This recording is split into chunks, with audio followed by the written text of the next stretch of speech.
Hello? I'm going to start by reading from an anonymous post written by a 22-year-old employee, because their story is at the heart of what we're talking about today. They write, "Hello group. I am writing anonymously due to the sensitive nature of sharing.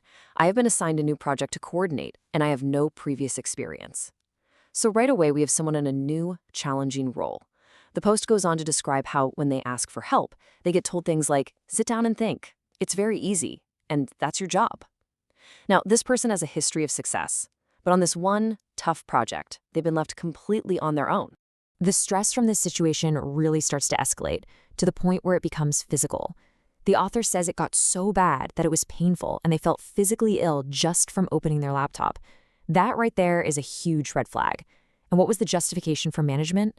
They were told they needed to figure it out myself in order to learn. But as we're going to see, this isn't really about learning. It's about a complete failure of professional support. The emotional impact just gets worse. We're talking about crying every single morning. This is so much more than just a bad day at the office. It's a sign of a truly distressing environment. And here's a really important detail. The author finds out that a colleague who had the role before them went through the exact same thing. That tells us something critical. This isn't about one person's inability to cope. It's a pattern. It's a systemic and, frankly, a harmful way of managing people. Now the situation shifts. It goes from a simple lack of support to something more active, something more like undermining. After making a mistake, the author gets called out in a group chat with their boss in it. Now let's be clear, this is not constructive feedback. This is public shaming. As they put it, "I felt like I was being pointed at. Look how wrong she was." This kind of move really only serves one purpose, and it's not to teach, it's to humiliate. And this pattern of public callouts just keeps going. During a team meeting, the trainer starts interrupting and correcting the author right there in front of all their colleagues. You can imagine the feeling of being embarrassed and humiliated. This kind of behavior doesn't just crush an individual's confidence. It completely strips them of their authority as a team leader in the eyes of everyone else on the team. So the author decides to handle this professionally. They make a totally reasonable request for feedback to be given in private. But what happens? It gets escalated to the boss. And the manager's response is, well, it's very, very telling. They say they have a hard time working with people who have a lot of feelings about everything. This is a classic move. It takes a valid professional concern and dismisses it as just an emotional overreaction. It's a way to deflect responsibility and avoid being held accountable. And the outcome of all this? The author is left completely questioning their own sanity, asking themselves if maybe they're just being too sensitive. This is so common in these kinds of toxic environments. The manager's hard-line response makes them question my own reality and judgment. Their post ends with a question for the group. Please share how all this looks from the outside. So, you know what? Let's do just that. Let's step back and unpack what is really going on here from a psychological perspective. First off, it takes a tremendous amount of courage to write something this vulnerable and share it. And that question, asking for an outside perspective, it's everything. Because when you are trapped inside a dynamic like this, it is so incredibly easy to start believing that you are the problem. But when we look at this from a psychological and organizational view, the problem isn't the individual's reaction. It's the environment that's causing it. The manager's first move was to frame this entire issue around feelings and being too sensitive. But that's a deflection. The real issue here has nothing to do with feelings. It has everything to do with a dysfunctional and what we call a psychologically unsafe work environment. So this is the most important shift in thinking we need to make. Instead of asking, "Am I too sensitive?" which puts all the blame and all the burden on the person experiencing the problem, we have to start asking, is this environment psychologically safe? See how that reframes everything? It moves the focus to the workplace conditions, and that is a much more useful place to start. This brings us right to this key concept, psychological safety. So what is it really? In simple terms, it's the belief that you won't be punished or humiliated for speaking up, whether it's with ideas, questions, concerns, or even mistakes. It is the absolute foundation of any team that's high-performing and innovative.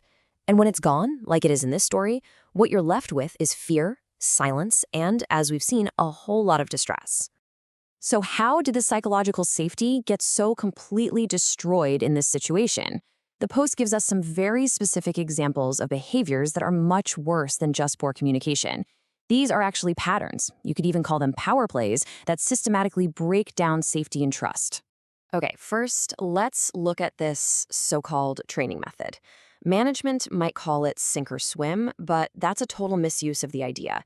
Real coaching, even when it's tough, always includes a safety net. Access to help, clear guidance, a structure for getting feedback. What's being described in this post isn't coaching at all. It's abandonment, just dressed up to look like a learning opportunity.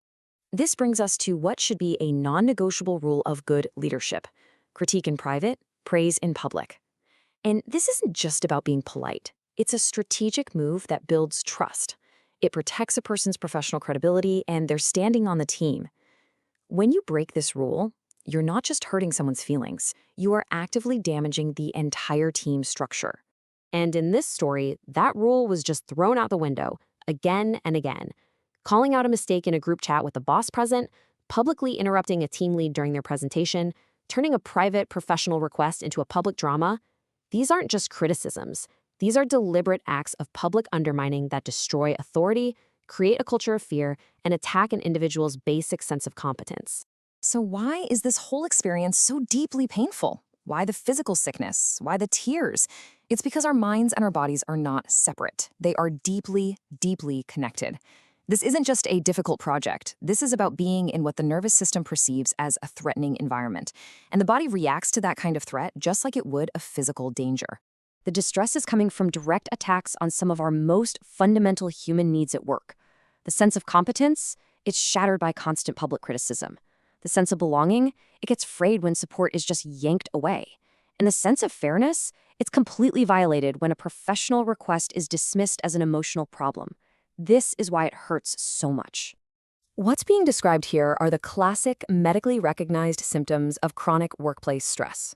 Feeling sick just thinking about work, crying every day, feeling trapped with no way out, and constantly questioning your own judgment. I really want to be clear here. These are not signs of weakness. They are the body's alarm system screaming that the environment is toxic. Okay, so after all that analysis, the big question is, what do you do? It's so easy to feel completely powerless when you're stuck in the middle of a dynamic like this, but there are some strategic ways to think about moving forward. First, try to reframe the conversation. Instead of talking about how the behavior feels, talk about how it impacts effectiveness. For instance, instead of saying, "It hurt my feelings when you interrupted me," you could try, "For me to lead this team effectively, it's important that I can present our plan without interruption. Can we agree to discuss feedback beforehand?" This shifts the focus from emotion to a shared professional goal. Second, do a really honest check-in with yourself. What will one more year of this do to your health, to your confidence, to your career? And third, and this is a big one, recognize that sometimes the healthiest and strongest thing you can do in a toxic situation isn't to fix it, but to leave it. And this right here is probably the most important thing to take away from all this. The problem was never about being too sensitive. The ability to sense when professional respect is breaking down, to feel when an environment is becoming psychologically unsafe, that's a critical perception. That's a strength. It's a quality, not a defect. So I'll leave you with this question to think about in your own professional life. Is your workplace demanding growth, or is it just demanding compliance? A healthy workplace will challenge you to grow, but it will also give you the safety and support you need to get there. An unhealthy one simply demands that you comply, often at a huge cost to your own well-being. And knowing the difference between those two is absolutely crucial.